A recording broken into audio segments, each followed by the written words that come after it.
Hey everybody, what's up? It's Terry Crews. I'm live.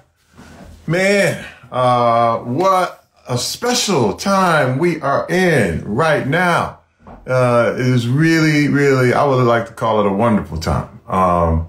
Because we can actually talk about a lot of different things. And we're actually in a pandemic, so here we are. Today, I want to be talking to the pastor and amazing gentleman, Reverend A.R. Bernard, who is the pastor of Christian Cultural Center in Brooklyn. And he has some wisdom. I would love to ask him some questions about what's going on right now. Love to get his take, see if we agree. You know what I mean? And it's okay. I just really want to, someone that I trust, someone who's smarter than me. That's for real. Someone who can really speak to me about what's going on right now because, I've been reading, I've been studying, I've been looking, and, I really want to find a solution. My thing is, in regards to race, in regards to what's happening right now, my feeling and really deal is my love for Black people, my love for, my culture, my community, but also my love for communities all over the world. I have family of every nationality. I have family of every ideology, and I have family of every race.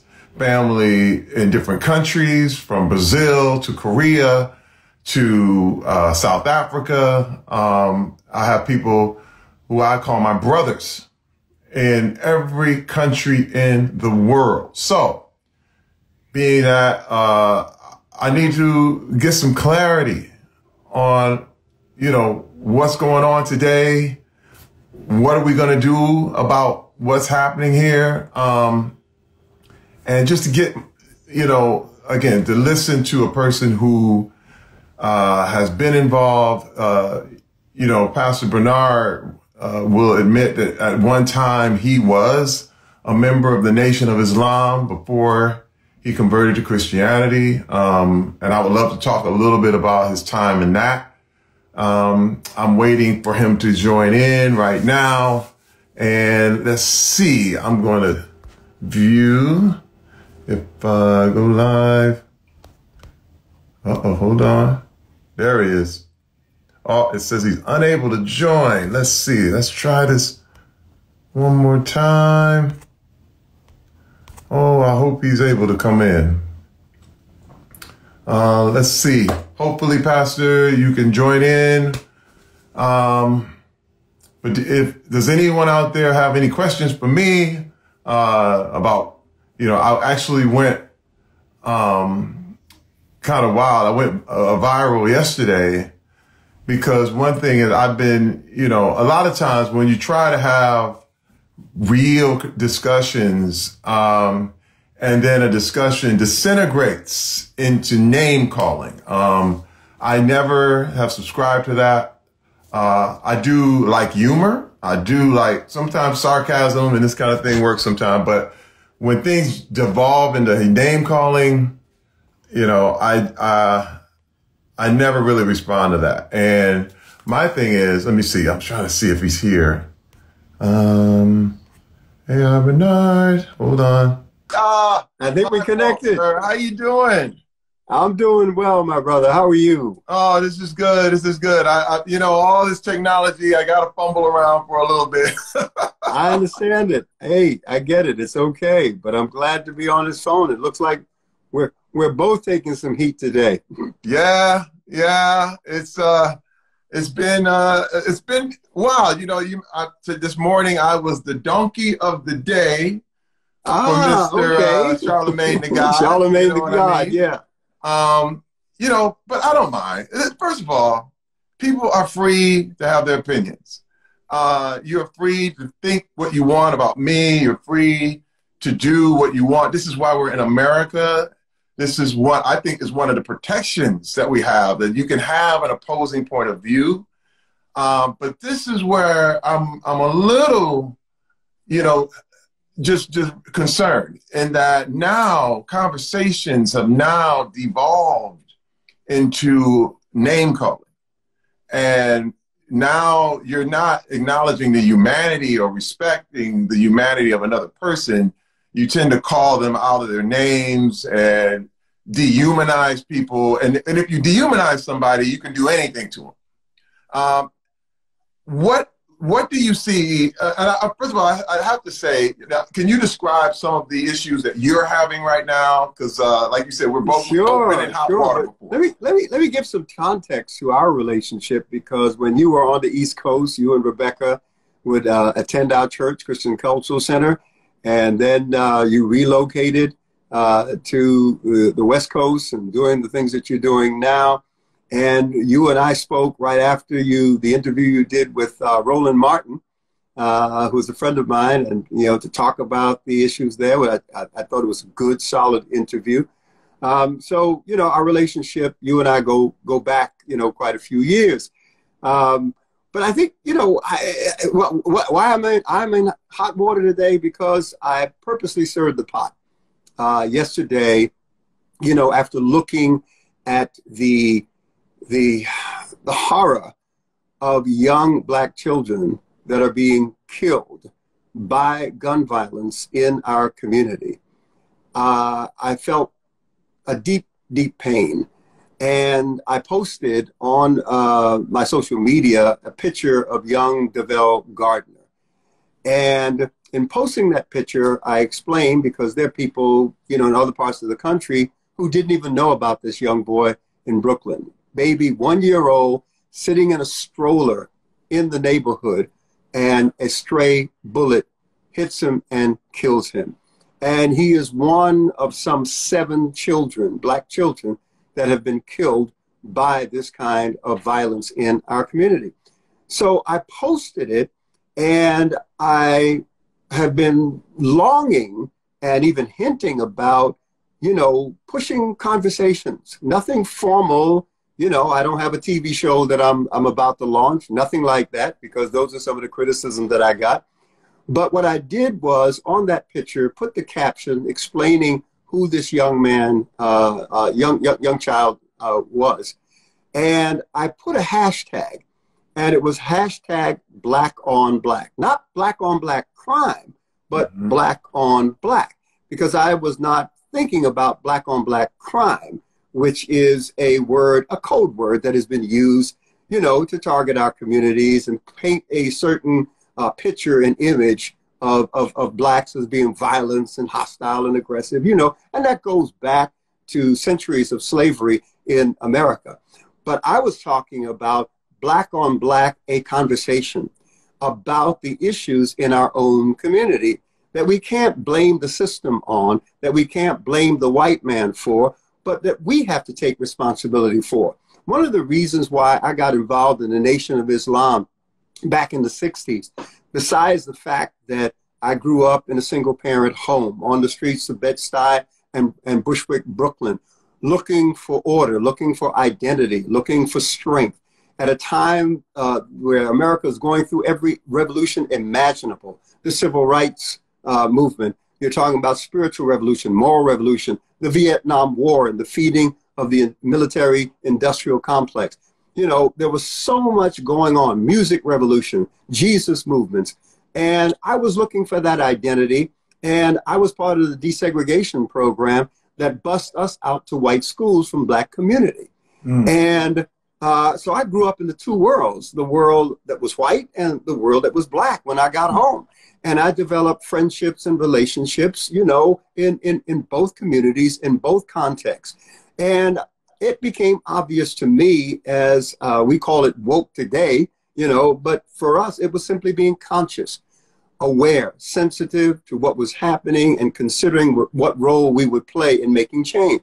So we organized, we got together when I was in high school, and we pushed to have, we demonstrated. Some of that turned into riots because some things got unruly. There were clashes between us and the police, but we were able to bring African-American studies into the history program in our high schools across the city of New York. So I was part of that and having that sensitivity. So with the Nation of Islam, and why I bring them up is because one of the things that they gave me was a sense of Black pride, dignity. Right. And what I loved about Minister Louis Farrakhan, you know, and I'm talking about that context back in the 60s, so I don't want anyone, you know, going after me because calling him an anti-Semitite. How could you use his name? Look, he's part of the Black experience in America. And there would not have been a Nation of Islam if it were not for the failure of the white Christian church in America to address the socioeconomic plight of Blacks in this country. So the Nation was a protest movement against that failure. It took the form of religious belief system. I got it. But it taught me a sense of Black pride, dignity, respect.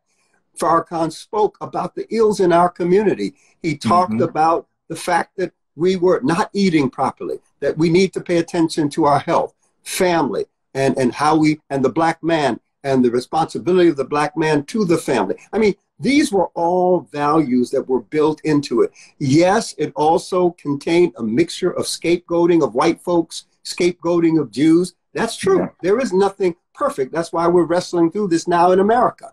But God bless America, because I love this country because it allows us to have these kind of conversations and challenge some of the issues and hold America accountable to its values. So here we are today, and I'm saying enough with these children, these Black babies being killed. So I put the hashtag Black on Black so that we can have a necessary conversation about issues in our community, such as poverty, healthcare, education. We're talking about the issues of violence, the Black family, the Black male, you know, all of these things we need to talk about. But my Black on Black was misinterpreted through the filters of people who only saw it as Black on Black crime. No, I'm not talking about crime. I'm talking about a Black on Black conversation. So they felt it was distasteful. So, you know, I got some support and I got some attack, but you know how that is. But it achieved what I wanted, and that is to raise the conversation. I have no new movie coming out. I have no new show coming out. No, I'm pushing the conversation that we need to have within our own communities. I do believe that there has been systemic racism, that there have been issues and structural systems in the society to marginalize people of color and other minorities in this nation. I do believe that we have a racialized policing system, a racialized criminal justice system that needs to change. I believe that there are inequities in education when it comes to the Black community, inequities in healthcare, inequities in economic opportunity. But there are also the responsibility that we have of a people on how we treat each other. So that's the conversation. And it's a conversation that many Blacks don't want to have because they said, well, no, that's not relevant right now. Well, when does it become relevant? Because it's an inconvenient truth. We don't want to have that conversation. So we'd rather say that anyone who brings it up is demonizing. You know what? We want to be more comfortable with it. It's like white folks getting upset when we use the word white privilege in the conversation. It makes them feel uncomfortable. So they don't want to have that. So they want to change the language. Well, we can't be hypocrites and want to change the language to make ourselves feel comfortable also. We need to have these hard conversations. So that's what I'm talking about. You know, Pastor, I could not agree more. You know, when I tweeted a few weeks back about Black supremacy, and what I said was defeating white supremacy without white people creates Black supremacy. Equality is the truth. Like it or not, we're all in this together. Now, woo, that set off a firestorm. When I say firestorm, listen, I did the tweet. I went to get something to eat, and my computer was smoking. Now, this is the thing, man, and I have to say, you know, it was in order to open this conversation. Now, does Black supremacy exist? No. Now, when I say like, hey, is there this huge thing where we're trying to get white people back? Well, no, that's not what I'm talking about. Is that what the Black Lives Matter is? Not at all. But I believe that spiritually it can. spiritually, I believe that you can be in a mode of dangerous self-righteousness where you can feel that you are above other people. You are more important. You are better. You have a supremacy mindset, which I feel is very, very dangerous. And it's extreme. And what I was warning against is extremes. The extremes of, we have people right now, Pastor, I have received a lot of death threats. This is what happens in social media and the internet. There are people who are like, we need to go get Terry Crews. Somebody needs to silence him. Somebody, needs to, this is the phrase they use, somebody needs to stop him at close range. Listen, I know what those terms are. I know what that means, but this is an example of the extremism I'm talking about. We can't have a nuanced conversation. And this is what you are talking about right now. And now talk to me. What are your views? Because I actually said it, and I didn't even know later on that Martin Luther King actually spoke about black supremacy being just as dangerous as white supremacy back in the 1960s in several speeches. So can you elaborate, or can you tell me, hey, am I wrong? Am I out of context here? What's going on? It begs a few questions. And Dr. King, basically, the spirit of what Dr. King was saying is that the oppressed have to be careful that once liberated, they don't become the oppressors, that we don't become like the very individuals who oppressed us. And that was a legitimate concern. But your comments beg certain questions, and the first question is, what have you experienced to give you the feeling? Because remember, you tied Black Lives Matter leading to, and this is the perception, because what we're dealing with mostly is perception, how people perceive what we say. All right. So the perception was that you connected Black Lives Matter eventually leading to black supremacy. Right. And I think what you were trying to say, because you and I had this conversation also, and I listened to your interview with Roland Martin, what you're saying is that we have to be careful of the extremes. And look, I teach for years, I have taught that anything taken to the extreme becomes error, even truth. So we've got to be mindful of these realities, these possibilities, all right, as we walk through these muddy waters, trying to bring clarity. And I would hope that in the spirit of my faith, all right, I am called to be an ambassador of reconciliation. And reconciliation means that we begin to have civil discourse and bring things together. Sit at the table. Let's talk about our differences of approach. That's what makes America beautiful. That's what makes us human. The power to reason, to have ideas, to communicate those ideas and exchange them.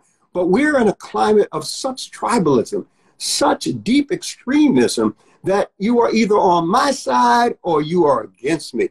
There is no conversation. And I think that's problematic because, let's face it, it's not political in the sense that both Democrats and Republicans have politicized race and religion.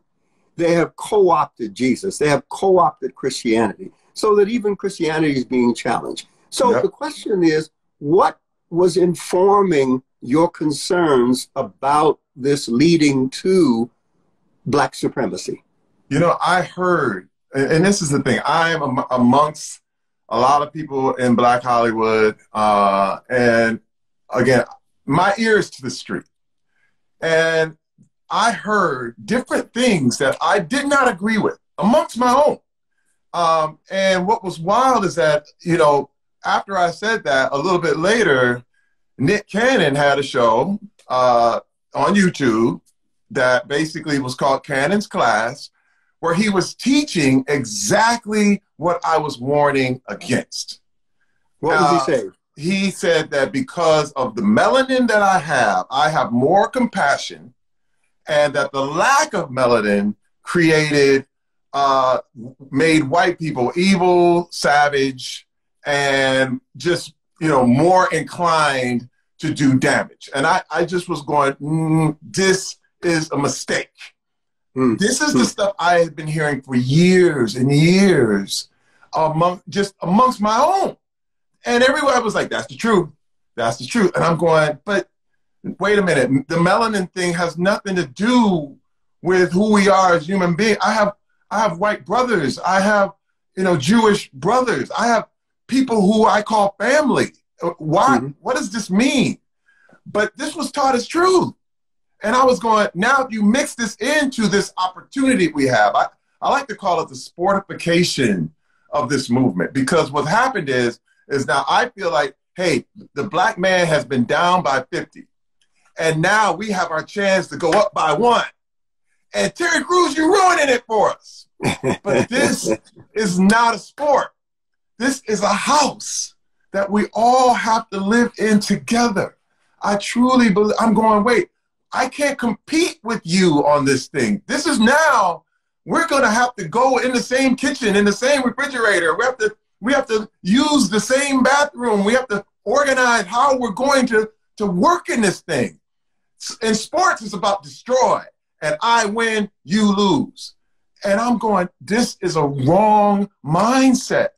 And let me tell you, I may not have been very good at articulating You understand the fears, though, right? You understand the fears. The fears are that if we minimize or de-escalate the necessary intention for a conversation like this that should lead to action, that those actions won't take place. The conversation is going to go away, and we're going to continue as black people just the way we are. So that's a legitimate concern. Right. You understand what I'm saying? So yes, while we're trying to reconcile and harmonize, there's still certain realities that we've seen continuously a part of American society. And we have to dismantle these broken social systems that continue to perpetuate marginalization against people of color. That should not be present. I will tell you, COVID-19, compounded by the senseless murder of George Floyd, created an environment that for the first time in American history, we have a national consensus of moral outrage. People, Democrat, Republicans, were crying out and saying it was wrong, it was foul. We had all races and ethnicities expressing their moral outrage. We had every sector within American society expressing moral outrage. And there was a groundswell of support for change. And that's why we are seeing all of the movements that we're seeing. But anything good, all right? The Bible says that wheat was sown in the field first. Yes. And then an enemy came and sowed tares. Yes, yes. So we've got wheat and weeds growing together. We've got good and evil growing together, trying to undermine. So anything good, all right, is going to be hijacked by those who would like to turn it into something else or exploit it for their own agenda. That's a reality. So we have to keep the conversation pure. We have to hold America accountable, and we have to hold our own communities accountable. It was interesting to me that we're holding white folks accountable for what they said, and then Nick Cannon came out and said what he said, and he was being held accountable. Accountability goes both ways. That's the reality. And we've got to come together and have dialogue. And look, we're only 13% of the American population. We cannot effect this kind of change by ourselves. I get where you're coming from on that. It's going to take the dominant society like it did to abolish slavery and to lead to the Emancipation Proclamation. It's going to take us working together. But unfortunately, social media creates a platform, and everybody's a preacher now, and everybody's got a sermon, and there's no checking. It just comes out there, or everybody's got a criticism. So look, I appreciate, and your spiritual context is informing you as well, correct? Yes. Yes. And what is that spiritual context? Well, first of all, as a Christian, I know, and you got to understand, I was on the wrong side of many movements. This is the thing. I grew up in the church where, I really felt like I was in a cult. in a lot of ways. I grew up in a Pentecostal church, and we couldn't do everything. We couldn't go to the movies, you couldn't sing, you couldn't do it. I mean, everything that I do now, I couldn't do as a young boy. And I had to challenge that. It was almost like a rocket ship leaving the Earth's atmosphere. It took that much power in order to get away from that. And what's so crazy is that a lot of people that I listen to right now that are talking against me right now, if I'd have listened to them, I would have never achieved anything that I have achieved right now. And I truly believe by facing my own issues and my own, like, as a Christian, I had to face the problems that involve Christianity. As a black man, I had to face the problems that involve being a black man.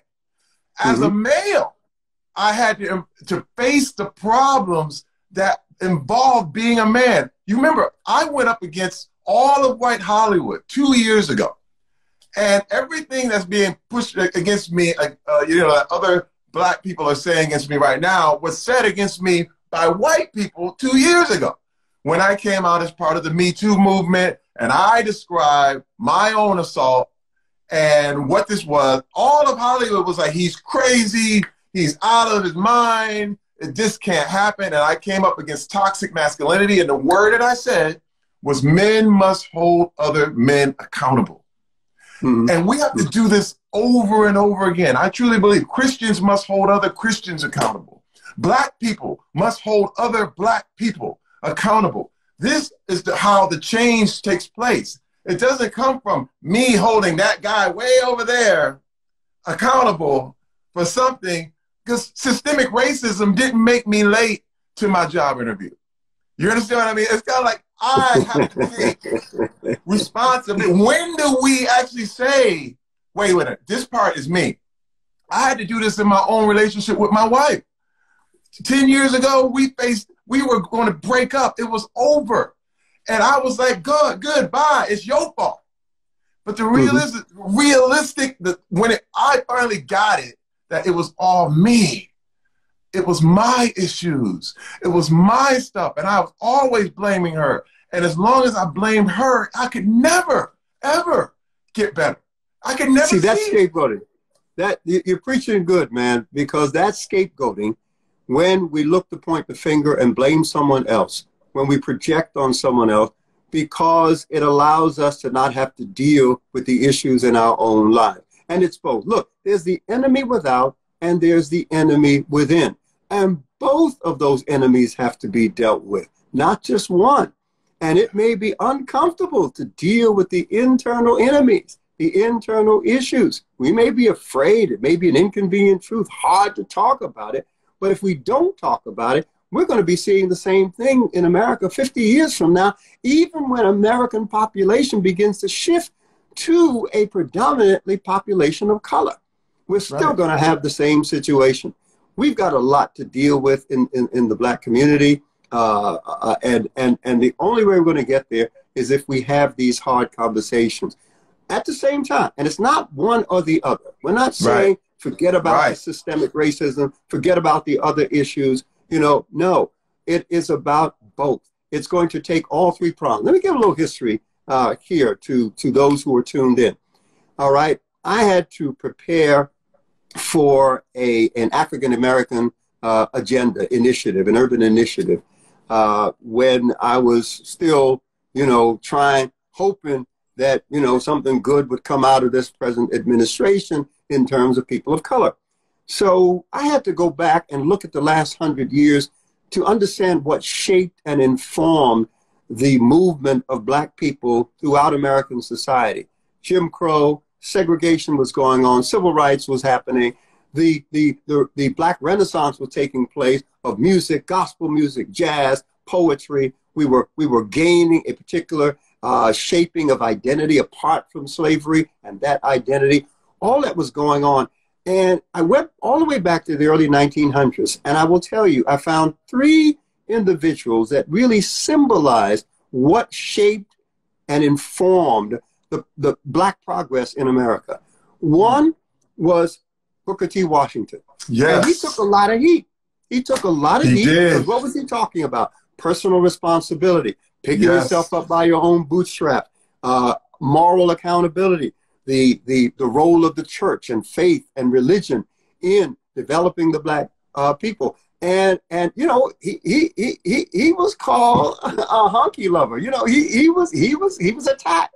At the same time, you had Marcus Garvey. Marcus Garvey was someone who was preaching a message of black nationalism, black identity, and the importance of having our own and building our own communities and a strong nationalism and black identity.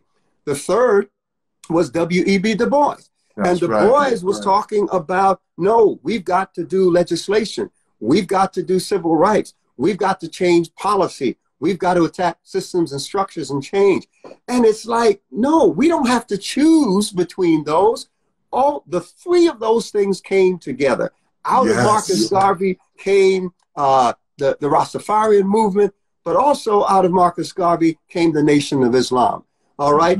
And the civil rights movement out of Du Bois and the role of the church and bootstrap thinking coming out of Booker T. Those three things came together. It's not that we have to choose either or. It's going to take all of those things coming together to affect the kind of change in our community. That's right. But see, this is the thing right now. I see where we are not allowed to have different views. And again, and it's a very, very vocal minority that tends to shout down any other viewpoint, any kind of logical discourse, especially through social media. But it's a lot of bullying going on, to be honest with you, where it makes you feel like, and what I'm getting is, shut up, Terry Crews. When I know I'm called to be one part of this voice. Someone else has another call. But you understand that when you do things, and I don't know if to congratulate you or offer my condolences that you got dunked here today. You know, I don't know which way to approach it. But hey, let's talk about that. Because look, you know, are you saying these things to intentionally stir the conversation, using that language that you know is going to upset some folk? So when you thought about coon, and you know coon has been a term, all right, that is a racial slur throughout, you know, American history. And you turned it into an acronym, right? Our own negativity. Yeah. So let me ask you the question the way some of your detractors would ask it. What possessed you to say that? Well, first of all, and do it? Now, you know, Reverend, I have to say, when I'm called that, it hurts. I can't tell you how painful it is. People would send me, and for almost a month, I would get nonstop. I would be called this. And it hurts. It really, really is very, very painful. And so what happened was, I said, I have to change when I'm called that. Now, you got to understand, this was for me. This was not for everybody. I said, every time I'm called that, I have to conquer our own negativity, which is the negativity. This is what got me out of Flint, Michigan, because there's a thing where I have, and it comes from other things where you believe the negative things you've been told, and you have to break out of them. You have to see yourself as beyond all of this stuff. There's an ideal that I've always had to fight and find because my surroundings were telling me, you just the nigga. And I remember being, even as a little boy, I had to really resist people like, hey man, the white man only gonna let you do this. And you can't do that. In fact, black people don't do what you're talking about. And these were very, very respected people. I'm gonna tell you, my black female guidance counselor told me, she said, I'm gonna give you the best advice I'll ever give you in your whole life. Stay away from white women. Huh? That was, I'm trying to tell you, I was going, that's your advice. That's the thing that's going to change my life forever. And I said, man, I have to stay and hold on to this ideal. So I have to conquer the negativity that I'm being told and stay positive no matter what. So I took that term, and when I would hear it and when people would send it to me and they meant to insult me. And I said, I'm going to turn an insult into power. And that was my goal. Now, a lot of people, again, it's social media, so a lot of people could take things out of context and say, he was trying to do all this stuff about us. Well, this begs the question, because you said just now that this was for you. It was personal. Then it was for you and personal. Why didn't you keep it to yourself? Why did you put it out there to the public? Well, I have to say, I'm not the only one being called that. And a lot of time, and this is another thing too, is because there are things that I have to test myself on. In this new day and new era, the social media cancellation people and this kind of thing, I have to test my own confidence. And there are things where I have to not be afraid to not be liked. Because again, a lot of people are like, oh, I hate you now. And I'm going, well, I totally understand that. And that's okay. But if you listen to who I am and you listen to more of what you'll know my heart. If you take me in context, people who know my heart. But if you take me out of context, I can be anything. You can flip me around. You know what's the problem? There were a lot of people who took my stuff, Trump supporters, Fox News. They take this stuff, and I would never do Fox News. I'm not a Trump supporter. But what's so wild is that these groups will take what I say and use it against other groups. And I can't stop that. In this new day and new age, anything can be manipulated. I can say, hey, work out every day. And they'll be like, what do you mean work out every day? I'm in a wheelchair. I can't do that. You're so horrible. You are now shaming me. And I'm going, wow. It's getting to the point where what I like to call the new Khmer Rouge. This is the new year zero, where now, they killed people for wearing glasses back in the Khmer Rouge in Cambodia. They killed people for having a different point of view because they were viewed as elitist, and it was for the workers. And half the country, almost half the country was sent to death camps. I'm telling you, that was in the 70s. This stuff can happen. It's very, very real, and it can sneak up on you at any time, and all of a sudden, you can't have a viewpoint that disagrees with certain people. So I test myself in this way sometimes. And again, I'm willing to take the flack, and I will be the first to apologize because there are a lot of people who you understand, biblically speaking, you know what they did to the prophets, right? Who called out what was going on wrong in the society. They shot him. John the Baptist. Yes, it's true. That's it. I like to say, but you know what? Two people who can talk to. Oh, sorry. Go ahead. No, I was just going to say, taking a prophetic role, and the prophetic is part of Christianity. The prophetic is predictive to the future, but primarily analytical to the present. The prophets analyzed the spiritual, moral, social conditions of their times, political conditions of their time, and they spoke into it. And it wasn't popular. And as a result, we may celebrate them now because even Dr. King was a prophet, but look what happened to him. We don't celebrate them fully and completely when they're alive and they're pointing things out. But at the same time, after it's over, we look back and appreciate, what they do. We can't wait until, something happens, something goes wrong. And I'm not pronouncing anything here, but that prophetic role points out the issues that need to be tackled. And unfortunately, in this cancel culture, it is true that if you try to tackle an issue, try to present it, you get canceled. People get angry with you. People get upset with you. But we need solutions, and we have to be willing to take risks. There's a wonderful parable in Matthew, the Gospel of Matthew, and it's about talents. And Jesus talks about one man getting 5, another man 2, another man 1, and he gave them each according to their own ability, right? So the one with 5 doubled it, the one with 2 doubled it, but the one with 1 buried it.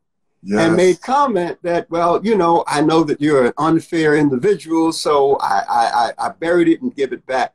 And one of the morals of that story is that the 2 were willing to take risk and doubled what they had.